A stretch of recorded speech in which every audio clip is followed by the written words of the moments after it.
Avec nous sur le plateau, Rodrigo Arenas, président de la FCPE en Seine-Saint-Denis. On rappelle que la FCPE, c'est la Fédération des conseils de parents d'élèves. Finalement, c'est un retour aux fondamentaux, mais il n'y a rien de nouveau. Ça coûte pas cher, en tout cas, de le dire comme ça, puisque s'ils pensent que les enseignants font pas ça dans les classes, c'est une erreur. On en connaît un certain nombre. Et puis, vous savez, quand les enseignants donnent des devoirs aux enfants, enfin, ils appellent ça des leçons parce que les devoirs sont interdits dans notre pays, on fait déjà ça avec nos enfants aussi. C'est-à-dire qu'aujourd'hui, mettre la dictée tous les jours, alors qu'on sait, et les spécialistes le disent, que la dictée est un moyen de évaluer les apprentissages, mais certainement pas un moyen d'apprentissage, on est à l'envers. Et encore une fois, mettre nos enfants dans les meilleurs apprentissages, c'est aussi leur donner, c'est le temps des apprentissages. Or, les enfants français, par rapport à la moyenne des pays de l'OCDE, sont ceux qui vont le moins à l'école. C'est notamment la décriée réforme des rythmes scolaires. Donc j'ai l'impression que le ministre, comme beaucoup d'ailleurs, écoute les spécialistes quand ça les arrange. Par contre, quand ça ne va pas dans le sens de ce qui ne coûte finalement pas si cher en termes de moyens, là on n'en est pas. Nous, vous savez ce qu'on a besoin. On a besoin d'enseignants. On est dans un département, mais la Seine-Saint-Denis n'a pas le monopole, où des fois les enfants vont à l'école et il n'y a pas d'enseignants et ils sont répartis dans les autres classes. C'est pas de cette façon-là qu'on valorise les apprentissages. Et ce phénomène-là s'amplifie aussi au collège et au lycée, notamment avec des élèves qui finissent l'année sans avoir fini les programmes parce qu'il n'y a pas assez d'enseignants dans certaines matières et on recrute des contractuels, etc. Donc vous voyez, c'est un problème structurel, c'est un problème global et on est en train de faire des petites mesurettes comme ça à droite à gauche pour rassurer l'opinion publique. Ça, c'est très bien de rassurer les gens. Mais d'un autre côté, sur le terrain, c'est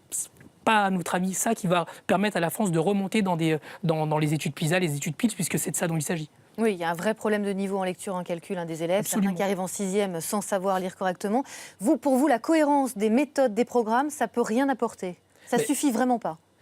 C'est-à-dire que remettre en question la liberté pédagogique, c'est pas l'anarchie, comme dit le ministre. Au contraire, il n'y a pas d'anarchie dans les écoles. C'est quelque chose de très réglé. D'ailleurs, il suffit de lire un règlement intérieur pour comprendre. Oui, mais c'est vrai que d'une école à l'autre, on voit bien qu'il y a des différences vraiment d'apprentissage, dans la méthode d'apprentissage. Parce que les élèves ne sont pas les mêmes, parce que les familles ne sont pas les mêmes, parce que les villes ne sont pas les mêmes. Vous venez de faire un sujet sur le plan Borloo. Qui peut imaginer qu'on peut faire l'école de la même façon à Chanteloup-les-Vignes que dans le 5e arrondissement de Paris? Vous voyez, cette homogénéité de pensée par rapport à un élève qui doit correspondre à je ne sais pas quels critères, peut-être les enfants du 5e, j'en sais rien, là où les enfants des ministres vont, très certainement. C'est ça qui aujourd'hui, on ne prend pas en compte la société telle qu'elle est. Moi, ce que j'attendais d'un ministre, puisque le plan Borloo parle du numérique notamment, c'est qu'on apprenne le codage à nos enfants. C'est une langue universelle. En Seine-Saint-Denis, vous avez une classe pour enfants sourds et malentendants qui va être fermée. Le codage au primaire, c'est peut-être un peu trop tôt.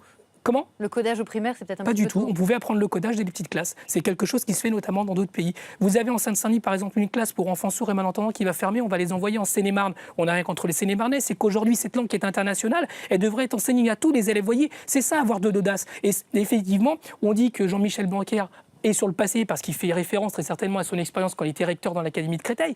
Mais entre ce temps-là et au moment où il est devenu ministre, le monde, il a changé. Et c'est ce monde-là qui ne rentre pas dans les réformes qu'il préconise. Vous sous-entendez tout de même qu'il va falloir une consultation, qu'il faut une consultation avec les fédérations de parents d'élèves pour un retour du terrain ? Écoutez, il faut une consultation des acteurs et non pas des usagers. Les parents ne sont pas des usagers, on n'est pas des clients de l'école. Par exemple, en Seine-Saint-Denis, on va organiser des assises de l'éducation en juin où tous ceux qui s'intéressent aux questions de l'éducation vont être invités. Parce qu'on arrive à se mettre d'accord, en gros, sur ce sur quoi on fait consensus. Par contre, on n'arrive pas à discuter des sujets sur lesquels nous ne sommes pas d'accord. Et aujourd'hui, moi, ce que j'ai l'impression, en tout cas, c'est le sentiment que ça donne, c'est que le ministère fait tout pour mettre de côté ce sur quoi on n'est pas d'accord, pour finalement aller dans le sens de l'opinion. C'est pas de cette façon-là qu'on va s'en sortir, mais en tout cas, nous sommes à la disposition de toutes celles et ceux qui s'intéressent aux questions d'école pour finalement remonter dans les sondages. Mais en fait, c'est pas remonter dans les sondages, c'est mettre les enfants au cœur des apprentissages. Et les former correctement. Absolument. Les enseignants avec, évidemment. Merci beaucoup d'avoir été en plateau avec nous. Autre titre ce matin.